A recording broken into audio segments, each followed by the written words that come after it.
Good morning, Your Excellency, Mr. President. Thank you for being today with us. It is such an honor for us that you're here today. On 24 May of this year, Russia and Eritrea celebrated 30 years of diplomatic relations. How does Eritrea view the prospects for bilateral relations today? The relationship goes back more than 30 years. Formal diplomatic relations, yes, 30 years, but during these 30 years, we've gone through a very long history. The end of the Cold War, the 90s, and then the last 30 years where we have experienced Eritrea, the Russian Federation, other nations. It was a time when hegemonistic ideologies were there to control the whole world.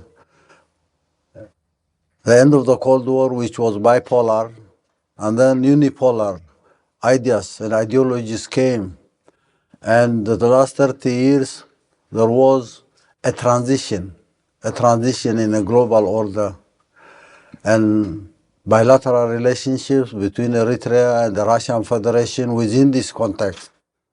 The last 30 years, the diplomatic relationship between the two sovereign nations have gone through this process. And it's very unique in many ways. And we believe we have learned a lesson from the last 30 years of diplomatic relationships. Now we are entering a new phase, a new global order. And we are determined to work together to see what the future looks like and cooperate in all fields so that our bilateral relationships within a multilateral context will move forward to promote a new order, a new world order. This is your first official visit to Russia. Russian Foreign Minister Sergei Lavrov visited Eritrea in January. What does this intensification of contacts mean for the relations between our countries?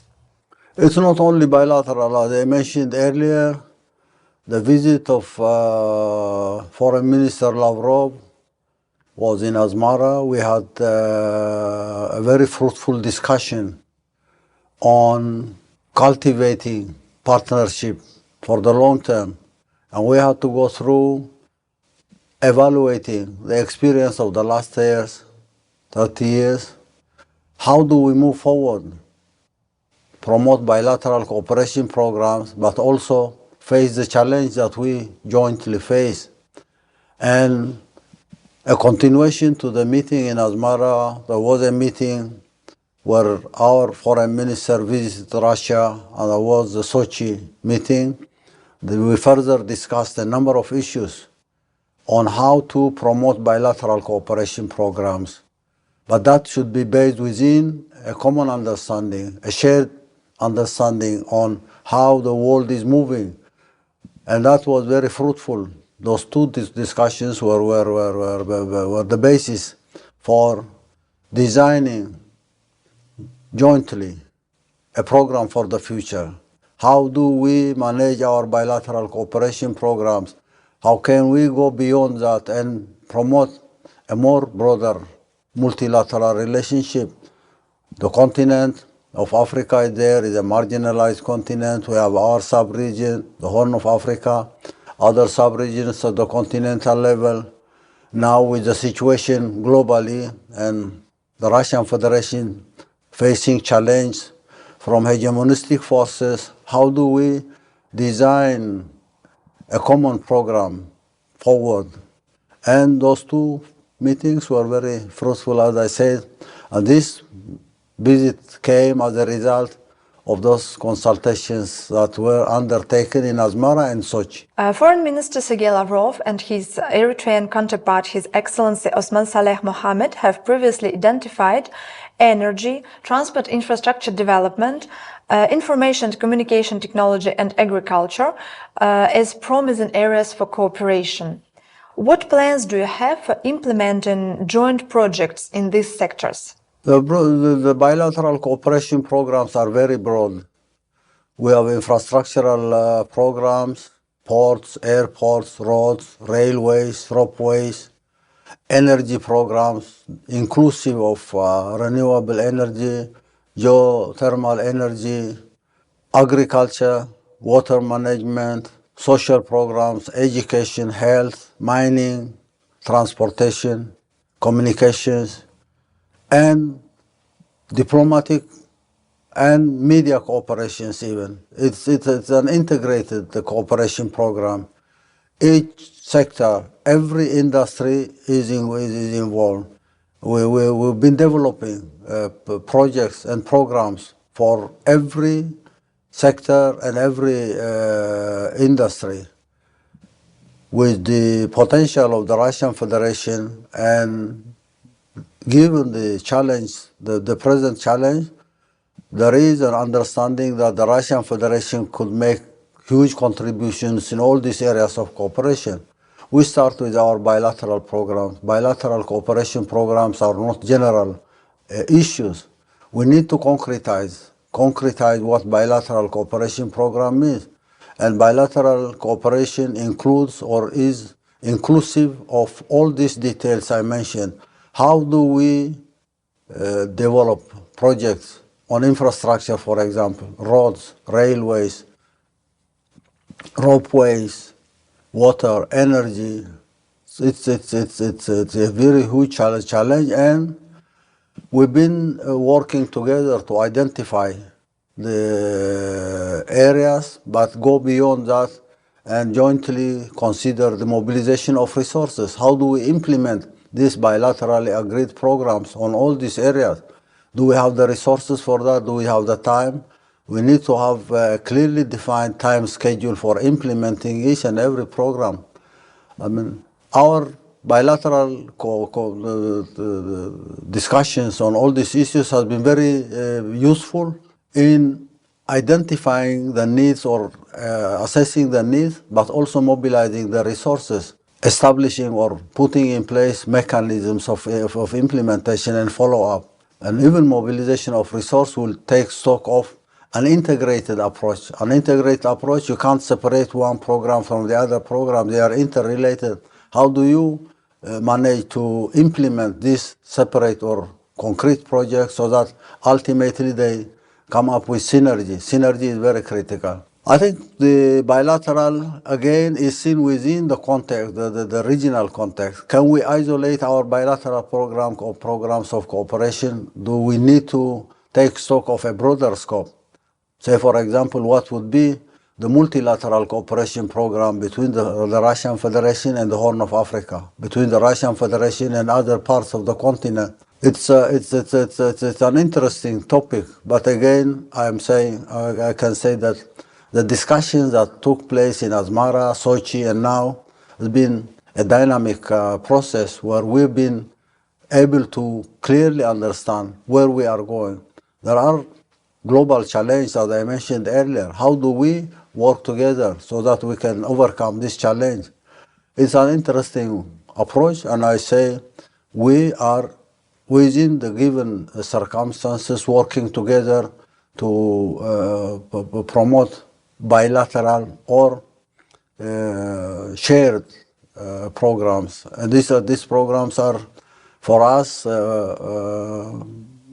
probably will lead to more of a strategic partnership between Eritrea and the Russian Federation, but this strategic partnership, bilateral, will be seen in a broader scope, where after or even by facing the immediate challenge, we can work together to develop the capacity and the capability of facing what challenge can occur, probably coming 5 to 10 years.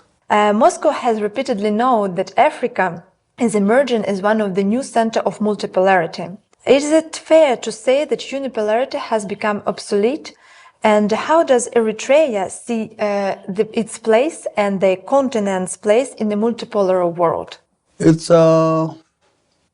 very obvious that we have this imbalance, the global imbalance, where Africa remains to be a marginalized continent. In spite of the endowment, the natural resources, Africa is supposed to own no less than 60% of global endowment, but still Africa is marginalized, Africa is backward, Africa is a subsistence economy continent. How can Africa extricate itself from this situation? Develop to a level where partnership will be balanced and future generations will enjoy programs of change.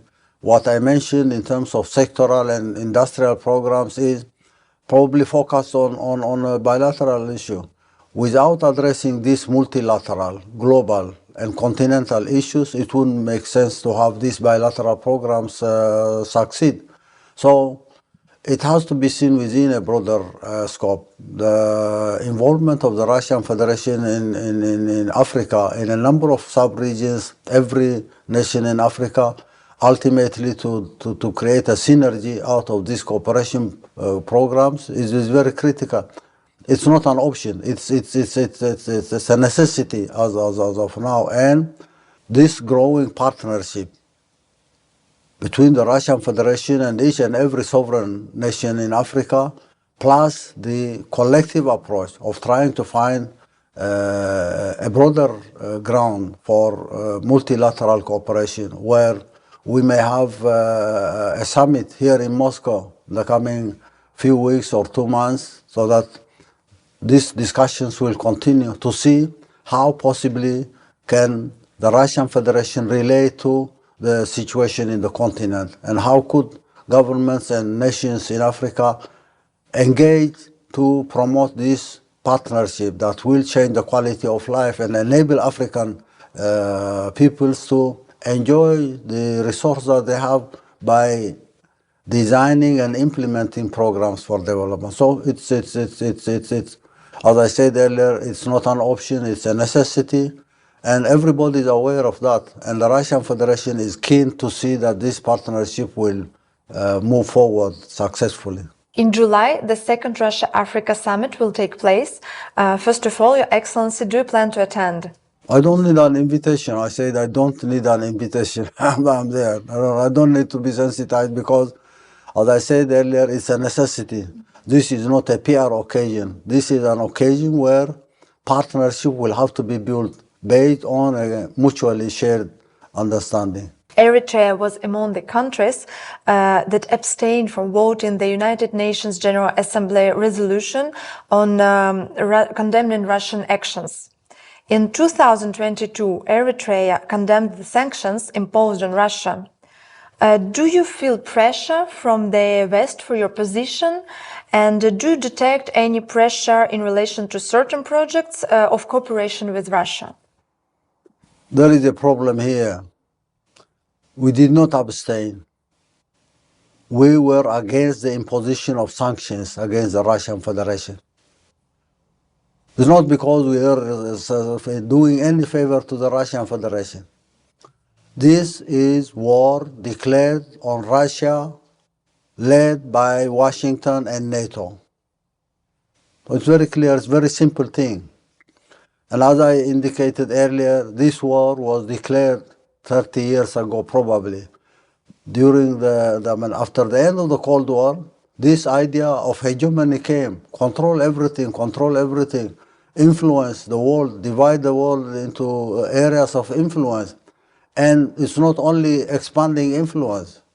It was a declaration of war because there was a concept developed by these guys to contain those who can compete, or at least who can share something in the global scene. That was not allowed. And because of the background of the Cold War era, this obsession of containing Russia was there for the last 30 years. It's nothing new. If you are containing one nation not to grow, not to compete, not to be able to make its contributions, then you are declaring war. I wouldn't be sitting here waiting for someone to contain me with sanctions, with obstructions, with the confusion, all sorts of things. This is a declaration of war.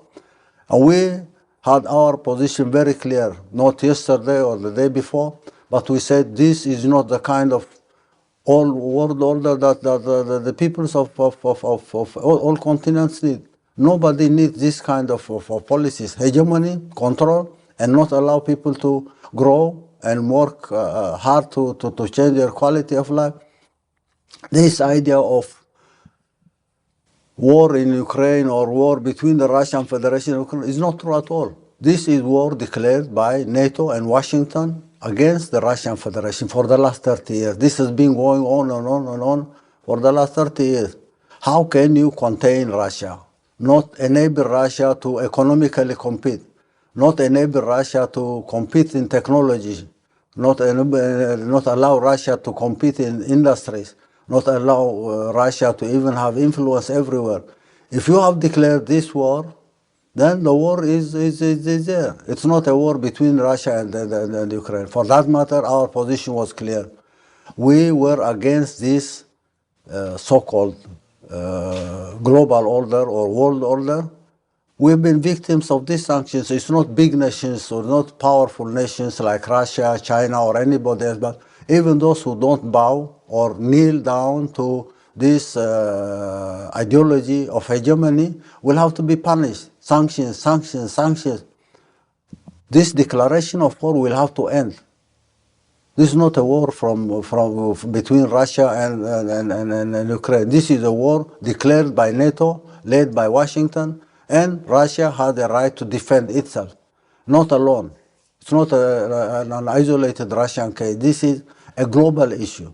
And we need an order, a global order or a world order that enables everybody to share, cooperate. Complementarity will have to be there. You can't contain someone, you can't contain one nation, you can't force or even use force, all sorts of coercion to subdue nations. This is not acceptable. This is the law of the jungle. We need to get out of this, the law of the jungle. And people will have to be free, live like human beings. No one nation has any right to come and impose its wills on anybody else. And Russia has the right to defend itself. Russia is defending itself on behalf of everybody, every people, everywhere. So the question comes, what is the position of every nation as far as the imposition of sanctions on the Russian Federation or even declaring war against the Russian Federation? Our position was very clear. We are against containment. We are against the domination or hegemony of one nation. We can't accept it. It's not our specific case. It's a case for everybody. Every nation, every people will have to make its position clear. And our support for the Russian Federation against these hegemonistic policies was a natural phenomenon or outcome of what would be done. So it's not a matter of abstaining or supporting or not supporting. It's a matter of taking a position on this phenomenon, which has been there for the last 30 years, and the declaration of war through sanctions or even containment is not acceptable. Now the containment policy is going to China. China will have to be contained again. Everybody who is against this hegemonistic ideology will have to be contained. How can we live in an order, a world order that contains and gives one group, and because of their failures? NATO does not exist anymore. European Union does not exist. They have failed the last 30 years. They have failed imposing their will. So they cannot, at the expense of the destruction of other economies, other people, survive. So I think for us, it was a very natural thing to take our position as far as this declared war is concerned. It's not a matter of taking sides with it or that side. So I think even the media will have to understand this reality. People should not come and tell us there is war between Russian Federation and Ukraine. This is not a war between Russian Federation and Ukraine. This is a war declared again on Russia for the last 30 years. So what's your position? What's the position of everybody? There are no preferences on this matter. It's a necessity, and you take your position based on your understanding of this phenomenon that we have witnessed the last 30 years. We're talking today a lot about a multipolar world, and you mentioned Russia and China, who've been contained by the West, by the NATO. And there is another format which is emerging today, is the BRICS format. What do you think about this format, and do you think is it promising? The question is, okay, we have our ideas and our position clear on what we have witnessed the last 30 years.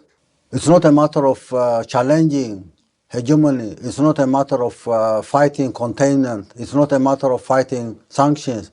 But what about the future? What do we need in the future? We have to be clear on what the needs are there. We need a new world order. The need for a new world order is obvious. It's a demand for every people, every nation in the world. We need to get out of this cycle of containment, now containment of Russia, then containment of China, then containment of Eritrea, then punishment for this and that, sanction here, sanction there. We don't live with it. Now, it's not a question limited on facing the challenge. Facing the challenge is one thing, but what about beyond the challenge? Beyond facing the challenge, we have to be clear on where we are going. We have to prepare the ground for creating a new environment. The new environment will have to be there for everybody. Justice to prevail, nations and peoples to be allowed to progress.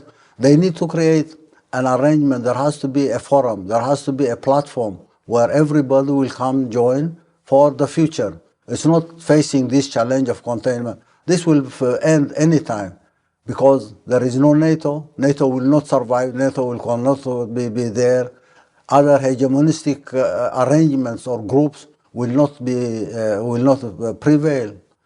So the question is, the future for the people of the world is an order, a global order will have to be there to enable everyone to grow, enable everyone to work and mobilize resources and change quality of life here and there, but also create complementarity, cooperation, working together, respect law, respect international law, respect sovereignty of nations, don't interfere, stop interfering, stop sanctioning, allow people to do the job. So it's not a matter of confronting or even challenging the existing hegemonistic policies of containment, sanctions, interference. No, we have to work together to go beyond the containment we see, beyond the challenge we are facing. So any arrangement, any name for that arrangement within the context of a new world order that will enable everyone to make his contributions, participate, cooperate, work together, and respect each other, and respect international law. So I think it's a transitional issue. It's a transition from the last 30 years of hegemonistic attempt, which has failed practically, to go to a new order. That new order will have to be an order that comes as a result of consultations, bilateral, multilateral, continental. Ultimately, will arrive at an understanding. And the fundamentals are very clear. But how do you structure this arrangement? How do you structure this global partnership is what is under discussion now, and I can see it's a very healthy way of not only facing the challenge of the day, but also beyond that to create an environment conducive for future generations at the global level. How do you assess the development of military and technical cooperation between Russia and Eritrea? As I mentioned earlier, our bilateral cooperation programs are intensive and extensive, but we focus on developing our human resource capacity, health and education, technology, education, services here and there. How can we design programs for the future? But you may need resources, financial resources, equipment, machinery, this and that, but ultimately you have to have the human resource for implementing programs.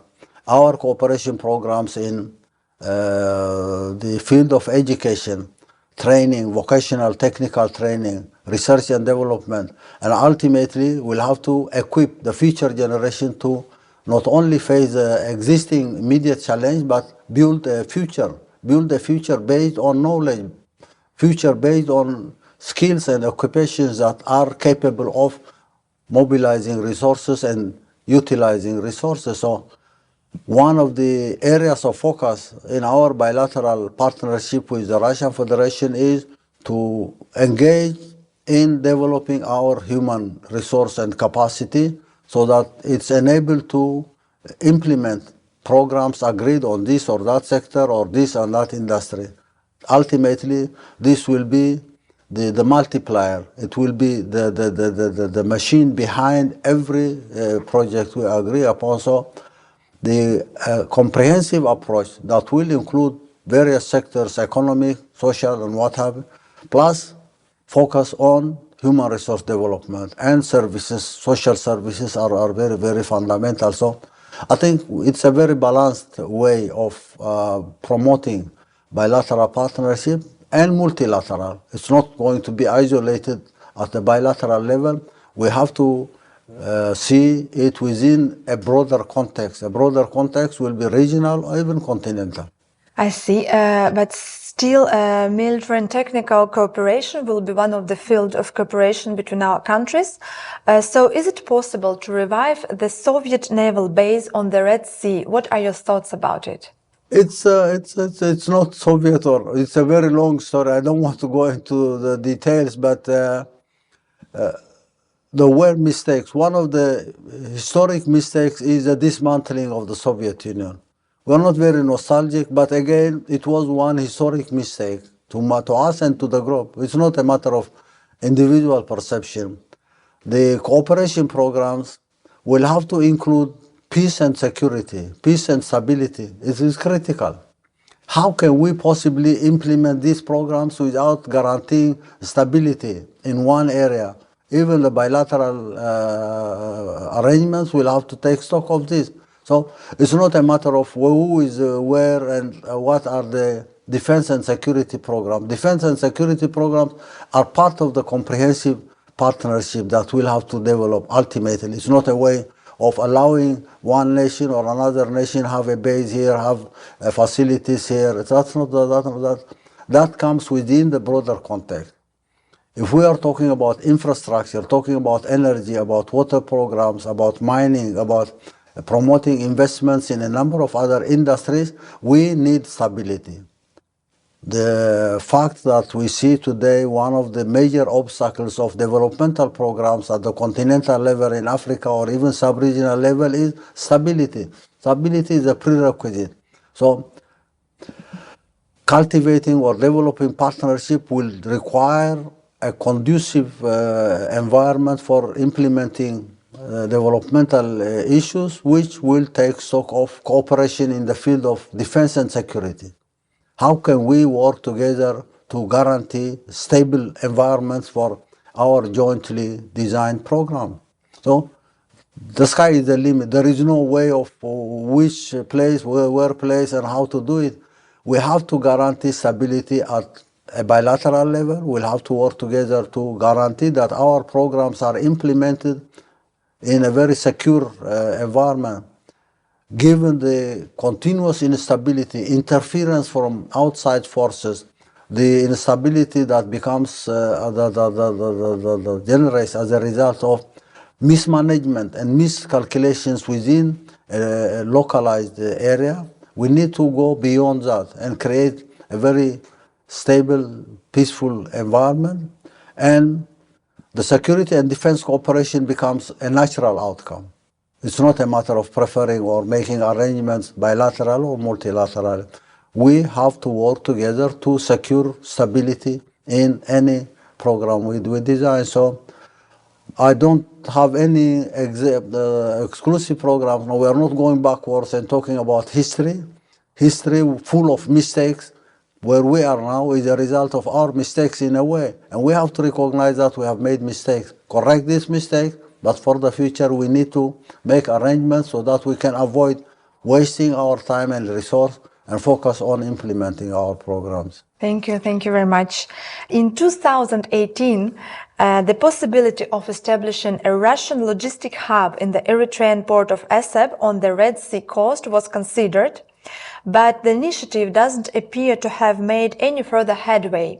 Can this project be developed further? What do you think? It's not a matter of having a hub or not having a hub. It's an issue of bilateral cooperation on defense and security. Now, If we have a coastline of 1,100 kilometers or 1,300 kilometers with more than 300 islands in a very sensitive international waterway, we need to develop the infrastructure. We'll have to have an architecture of providing all the services, an airport here, a port here, a harbor here, a dry dock here, a shipyard, a boat yard, electricity, energy, water supply. All sorts of programs will have to be put there. Not only Eritrea, but the whole region will have to have its own infrastructural program. The interfacing of all these international or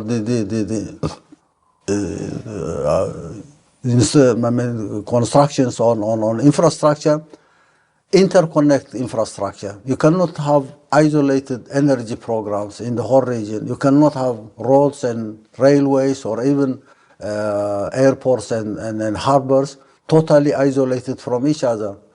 They are interconnected. They have to come to a situation where they can provide the services required for the developmental program, but also provide the services for securing peace and stability.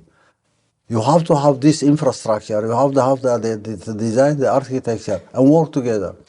The fact that I mentioned earlier, we need to have joint programs, multilateral programs of securing an environment conducive for implementing these bilateral cooperation programs we are discussing. How do you do it? You need to have the facilities there. The services will have to be there available. Not a matter of one nation coming and putting a base here or another base here or a hub here and a hub there. That's a resolved issue. If we successfully implement what we are negotiating and agreeing upon and creating an environment and infrastructure for broader cooperation at the regional level, then we need to learn from our failed experiences in the past and come up with successful programs for the future. Moscow has stated that it is ready to increase the number of scholarships for your students to study at Russian universities. What are your expectations from cooperating in the field of education? And at what stage is an agreement between Eritrea and the Russian Federation on the mutual recognition of diplomas presently in? I have discussed this with everybody. In fact, I discussed this exhaustively with President Putin. We are not talking about whether these scholarships are enough or not enough. We need to start by evaluating or assessing the needs. What are the needs? We have all these sectoral and industrial programs, and we're talking about human resource for implementing these programs, training, educating young engineers, professionals, skilled to come and implement this program. How can we create an environment for their training? How do we train them? How many do we need? It's not a matter of emotional judgments on the good will that we have. That's not the question. We need to assess project by project the needs of skills and trades that will enable our young, our citizens to benefit from the learning institutions in Russia. We're not limiting our scholarships to 170, 200, 300. That's not the question. We'll have to agree on the needs first and foremost, and we have to provide the services that will enable young people to go to college here. So it may go to 500, may go to 1,000, may go to 300, who knows? But you have to agree on the methodology or the approach on deciding on it. And the goodwill in the Russian Federation, on the Russian Federation side is there. We are saying we need to do our homework so that we identify the areas or the trades that we need, and then we can decide on the number of scholarships. So there is no limit to what number can we send or how can we benefit from the learning institutions in Russia. And the goodwill on the Russian Federation side is obvious. So let's do our homework and either arrive at a conclusion where we will say we need this, that trade in the coming few years, and it's a dynamic issue that will take stock of not only one scholarship per year or 2 years, 3 years, but it's part of the dynamic process of mobilizing the resources, the human resource we need to implement the agreed upon programs. Do you think our countries will be able to come back to these topics to rediscuss it during this summit, Russia-Africa, that will be held in July? This summit will have to discuss everything. If it's not enough, then they can have another summit, whether it's 1 year a summit or 3 months summit. We have to exhaustively discuss all these issues and arrive at a common understanding, and shared programs will be there. The limit is not one conference or one occasion. We have to, this is a task, this is a mission. We have to accomplish the mission by organizing meetings that will enable everyone to make contributions, and the consultations ultimately will lead to the consolidation and the strengthening of the partnership that will have to evolve. Thank you very much, Your Excellency, for being today with us, for answering our